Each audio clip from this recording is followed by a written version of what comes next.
Hello there, welcome to this series of buying a property in Ibadan. So briefly we'll be talking about buying a property as a speculator or as an investor.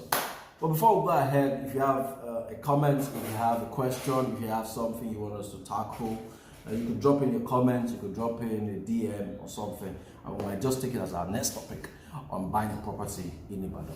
So, as an investor or as a speculator, what do we simply mean? It simply means you want to either buy to keep or you want to buy to sell. And briefly, there are just two things you are looking at. You're either looking at buying a property as an investor in a prime area, or you're looking at buying as an investor in a developing area. Those are just the two things, and you want to make your money out of it. And when we're talking about the primary, we're looking at Ibadan. We're talking about Erudum, Kolakmo, Kautin, Jericho, Nireke, Alalubosa, Idishin, and the likes. If you're looking at the developing area, we'll be talking about Lalupon, Idu, Ajoda, Monia. Shayin is not the Lagos Ibadan Expressway, that corridor. That's also a developing area. Those are places a speculator and investor you wouldn't mind putting your money because you don't know what's going to happen within the next few months or within the next few years. And there are four major things I think you should know as an investor or as a speculator. The first thing is forecasting. If you're forecasting in a prime area or you're forecasting in a developing area, you want to know what's going to happen.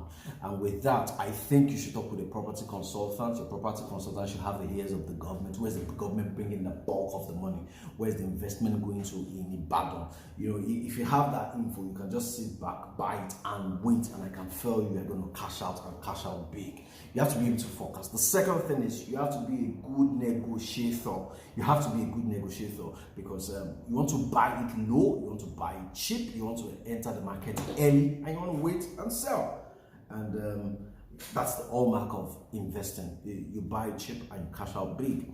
And the third thing is the documentation. We've talked about in our previous series. You should do a good check. You need a good lawyer. You need a good property consultant. Let them verify. Let them check. Let them double check on your documentation. Please watch the other series. You see there.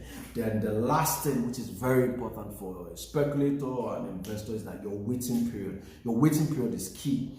Your waiting period is between the time you buy and the time you're cashing out. An example is an info about Carlton. I think about 2021, a property 738 square meter was bought for, I think, 12 million, and within 8 months it sells for 26 million.